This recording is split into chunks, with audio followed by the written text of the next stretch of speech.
Sa ibang balita naman mga kapatid, na may kaugnayan pa rin dito sa mga kaganapan sa Gitnang Silangan, bagong leader ng Hamas nasawi sa panibago o sa bagong pag-atake ng Israel sa Gaza. No? Pag-usapan natin itong balitang to mula naman dito sa UNTV News and Rescue. I'm just a young nigga chillin' on it. First time I seen ice was a Kinumpirma ng Israeli government na napatay sa isang airstrike si Muhammad Odeh, ang pinakabagong itinalagang hepe ng armed wing ng Hamas sa Gaza. Kumbaga kung sundalo ka parang ayaw mo nang maging leader no? Kamamatay lang nung leader, pumalit ka tapos hindi ka pa tumatagal ng isang buwan, namatay ka rin ulit no? Dahil ikaw naman ang magiging next target. Ayon sa Israel, si Odeh ang pumalit sa dating commandant na si Ezzedine Al-Haddad na napatay rin sa hiwalay na airstrike noong May 15. O, di ba? Nung May 15 lang nasawi yung dating leader, eto bagong palit lang to. Ano na ngayon? May 28. Ang bilis, di ba? O, wala pang 2 linggo eh. Sinabi ng Israel defense officials na ilang buwan ding minamanmanan ng kanilang intelligence units ang mga galaw ni Odeh bago sinagawa ang operasyon sa Gaza City. Tinamaan ng pag-atake ang isang residential building sa market area ng Gaza City kung saan maraming residente ang namimili. Grabe no? Wala nang no? Damay-damay na. Marami pang mga residente ang namimili. Sa mga saksi, halos sabay-sabay na tumama ang ilang missile sa itaas na bahagi ng gusali na nagdulot ng malaking pinsala at pagkasugat ng maraming residente. Doon ako na hahabag. Doon sa mga inosenteng nadadamay.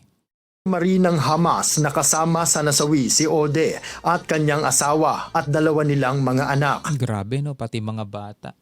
Di naman nila kasalanan na yung tatay nila leader ng ganong grupo pero wala nangyari na eh. Ayon sa Israel, si Odeh ay isa sa mga utak sa October 7 attack ng Hamas laban sa Israel na ikinamatay ng hindi bababa sa 1,000 individual. Ganon din. Ito isa daw sa mga utak. Ito ayon sa Israel mga tol. Hindi ko kinukumpirma. Baka sabihin naman ninyo hinahatulan ko siya. Ito ayon sa Israel. Na kung naaalala ninyo yung October 7 attack ng Hamas, doon nagsimula yun eh. Doon nagsimula yung nangyaring gera dito dahil nga doon sa ginawa nila. May may kaganapan sa Israel, parang meron silang hindi ko alam kung festival, parang ganoon. Tapos biglang nagsidatingan yung Hamas galing sa mga nakaparachute pa. Tapos yun nga, ang daming nasawi doon ng mga individual, mga wala ring kamalay-malay sa gulo, di ba? At naging mitsa ng malawakang digmaan sa Gaza. Yun nga. Simula noon, sunod-sunod na ang pag-target ng Israel sa mga senior leaders ng Hamas, kabilang sina Ismail Haniyeh, Yahya Sinwar at Mohammad Deif. Patuloy naman ang pagtaas ng bilang ng mga nasasawi sa Gaza habang umaabot na sa mahigit 70,000 ang naiulat na namatay sa mga operasyong militar ayon sa Health Ministry. Sa kabila ng ceasefire agreement na nabuo noong Oktubre ng nakaraang taon, halos araw-araw pa rin ang mga airstrikes at operasyon sa iba't ibang bahagi ng Gaza. Ang nangyayari siguro mga tol, kapag naman to ng intel ng Israel at nakita nilang nandoon, kumbaga kinukuha na nila yung pagkakataon na yon para i-eliminate yung target nila at wala na silang sinasayang na sandali. So pasensya na lang kung sino yung mga nandoon, kung may madadamay man, basta hindi na nilang pakakawalan yung target nila. Lock and loaded sila lagi eh. Once nakita nila yan, kahit na nasa residential area pa yan o nandoon sa isang public area, marami mang madamay doon, damay-damay na, doon yung target nila. Parang ganun mga tol, no? Kasi paano nga naman nila maa-isolate yun? Laging may mga kasama.